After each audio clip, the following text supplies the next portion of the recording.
There is a word that gets used in religious communities to describe a very specific kind of person. Backsliding. You probably heard it directed at someone you knew. Maybe it was directed at you. It describes a person who once seemed fully committed to their faith, who attended every service, who prayed with conviction, who believed without hesitation. And then something changed. They started missing services. They started asking harder questions. They stopped accepting easy answers. They grew quiet during worship, not because they had lost their voice, but because something inside them had started to think. And the community had a word for that: backsliding, moving backward, away from God, toward sin, toward darkness, toward whatever the opposite of holiness was supposed to be. Today, we are going to take that word apart, because what gets called backsliding in most religious communities is not regression at all. It is the single most important developmental stage a thinking human being can go through. It is growth. And the institution called it failure because growth was never something the institution could control.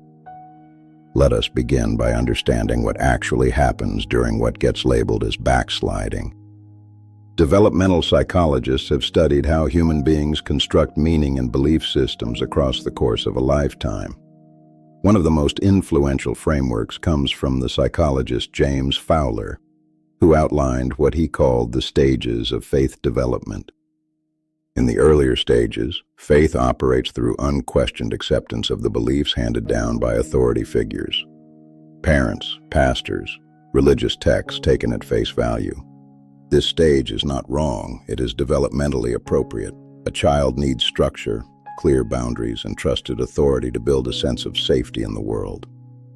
But Fowler observed something crucial. Healthy psychological and spiritual development does not stop there. As a person matures, they typically move into a stage of critical examination.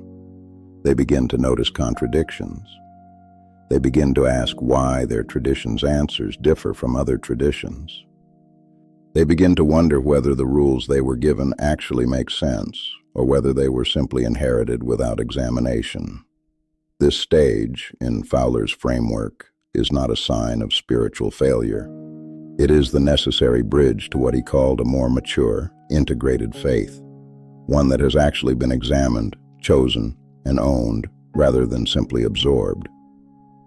In other words, the questioning, the doubting, the distancing that religious communities call backsliding is precisely the developmental stage that has to happen for a person to move from inherited belief to genuine, examined conviction. The institution looked at this natural, necessary, healthy stage of human development and called it sin. Now let us talk about why. Because an institution built on unquestioned obedience has a very specific problem with people who reach the critical examination stage. That person starts asking questions the institution cannot easily answer. Why does this rule exist? Why does the leadership live so differently from what they preach?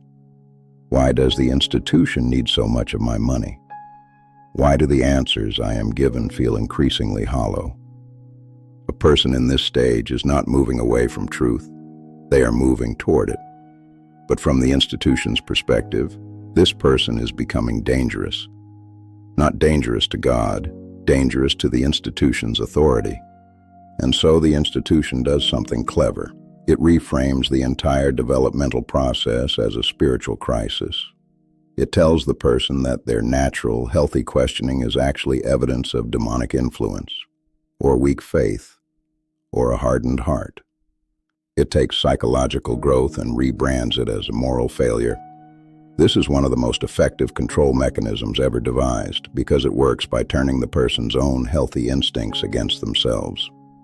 You start to doubt the institution. The institution tells you that your doubt means something is wrong with you. And so instead of examining the institution, you examine yourself, looking for the flaw, the sin, the weakness that must be causing your doubt. You are sent looking for a problem inside yourself when the actual problem was always outside in a system that needed your obedience more than it needed your honest growth. Now let us look at this from a completely different angle. The biological and psychological one. Human brain development continues well into a person's mid-20s, with the prefrontal cortex, the part of the brain responsible for abstract reasoning, risk assessment, and critical evaluation of complex information, being among the last regions to fully mature.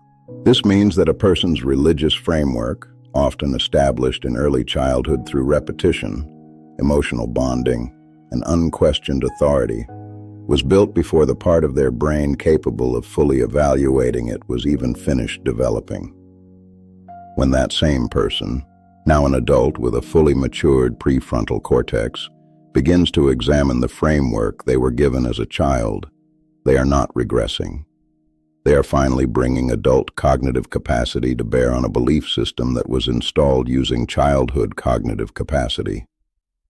This is not backsliding. This is the mind catching up to itself. It would be strange, in fact, if this did not happen. It would be strange if a fully developed adult mind simply continued accepting, without examination, everything it absorbed before it was capable of examining anything critically. The fact that you started questioning is evidence that your mind is functioning exactly the way a healthy adult mind should function. Now let us talk about what religious traditions themselves, at their healthiest and most honest, have actually said about this process. Because contrary to what most institutions teach, spiritual traditions across history have recognized stages of doubt and distancing as necessary, not shameful. The Sufi mystical tradition within Islam describes stages of spiritual development that include periods of profound confusion and apparent distance from the divine, understood not as failure but as necessary purification. The Christian contemplative tradition, particularly in the writings of St. John of the Cross, describes what he called the dark night of the soul, a period in which the familiar comforts of faith disappear entirely, where prayer feels empty, where God seems absent, where everything that once felt certain dissolves. John of the Cross did not consider this a spiritual failure. He considered it one of the most important stages of authentic spiritual maturation, a stripping away of comfortable illusions in order to encounter something more real. The Buddhist tradition speaks of the necessity of doubt as part of the path itself. The Zen tradition in particular often deliberately induces confusion and uncertainty in students through paradoxical questions called koans, precisely because genuine insight cannot be reached without first dismantling the comfortable, unexamined assumptions a person arrived with. Every contemplative tradition that has gone deep enough has recognized the same pattern. The period of doubt, distance, and disorientation is not the opposite of spiritual progress. It is spiritual progress. It only looks like backsliding to an institution that measures spiritual health by attendance, obedience, and donation, rather than by depth, honesty, and genuine transformation. Now, let us talk about what this means for you specifically. If you have ever been told that your questions, your distance, your quiet withdrawal from a faith community was a sign that you were failing spiritually, I want you to understand something clearly. You were not failing. You were doing exactly what a healthy, maturing mind is supposed to do. You noticed contradictions, and instead of ignoring them, you paid attention. You felt that something did not add up, and instead of suppressing that feeling, you let yourself feel it. You asked questions that made people uncomfortable, not because you wanted to destroy anything, but because you wanted to understand. This is not the profile of someone moving away from truth. This is the profile of someone moving toward it. The word backsliding assumes there is a forward direction, and that direction is defined entirely by the institution. Forward means more attendance, more obedience, more certainty, more donation, less questioning. But what if forward actually means something else entirely? What if forward means more honesty, more integration, more willingness to sit with uncertainty rather than papering over it with inherited answers? What if the institution called it backward simply because it could not control where that direction was leading you?